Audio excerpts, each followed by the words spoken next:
एक राजा ने भगवान श्री कृष्ण का मंदिर बनवाया और पूजा के लिए एक पुजारी को लगा दिया। पुजारी बड़े भाव से बिहारी जी की सेवा करने लगा। भगवान की पूजा अर्चना और सेवा टहल करते पुजारी की उम्र बीत गई। राजा रोज एक फूलों की माला सेवक के हाथ से भेज दिया करता था। पुजारी वह माला बिहारी जी को पहना देते थे। जब राजा दर्शन करने आता तो पुजारी वह माला बिहारी जी के गले से उतारकर राजा को पहना देते थे। यह रोज का नियम था। एक दिन राजा किसी वजह से मंदिर नहीं जा पाया। उसने एक सेवक से कहा, माला लेकर मंदिर जाओ। पुजारी से कहना, आज मैं नहीं आ पाऊंगा। सेवक ने जाकर माला पुजारी को दे दी और बता दिया कि आज महाराज का इंतजार ना करे। सेवक वापिस आ गया। पुजारी ने माला बिहारी जी को पहना दी।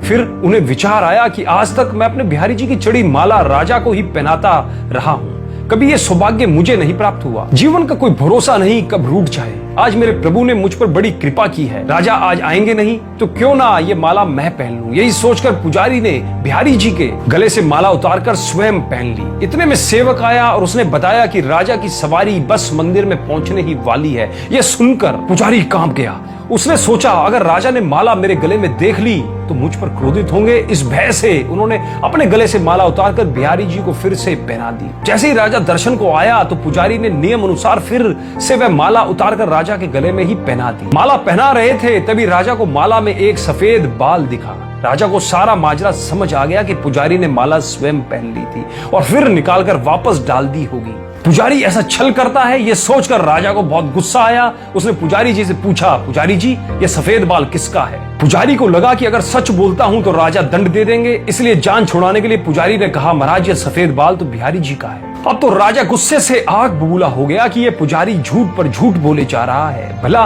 बिहारी जी के बाल भी कहीं सफेद होते हैं? राजा ने कहा, पुजारी अगर ये सफेद बाल बिहारी जी का है तो सुबह श्रृंगार के समय मैं आऊंगा और देखूंगा कि बिहारी जी के बाल सफेद है या काले। अगर बिहारी जी के बाल काले निकले तो आपको फांसी दे दी जाएगी। राजा हुक्म सुनाकर चला गया। पुजारी रोकर बिहारी जी से विनती करने लगा, प्रभु मैं जानता हूं आपके सम्मुख मैंने झूठ बोलने का अपराध किया।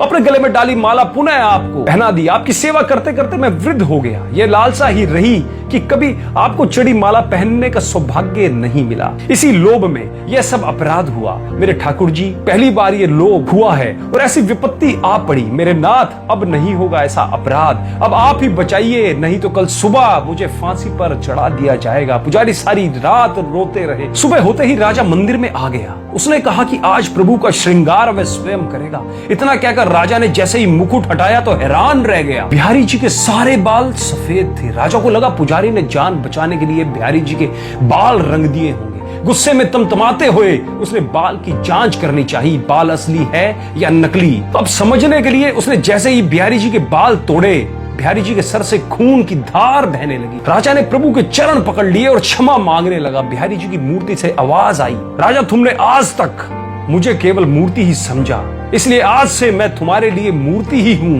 पुजारी जी मुझे साक्षात भगवान समझते हैं। उनकी श्रद्धा की लाज रखने के लिए आज मुझे अपने बाल सफेद करने पड़े, वह रक्त की धार भी भानी पड़ी। तुझे समझाने के लिए कहते हैं, समझो तो देव नहीं तो पत्थर। श्रद्धा हो तो उन्हीं पत्थर में भगवान सप्राण होकर भक्त से मिलने आ जाएंगे, अन्यथा तो सभी लोगों को उसमें पत्थर ही दिखता है। अतः मैं उम्मीद करता हूँ भगवान श्री कृष्ण की, भगवान श्री बांके बिहारी लाल जी की इस कथा, इस चमत्कारी कहानी ने आपके दिल को जरूर छुआ होगा। तो एक बार कमेंट के माध्यम से अपने विचार जरूर लिखिए और कमेंट में जरूर लिखिए, श्री बांके बिहारी लाल की जय हो।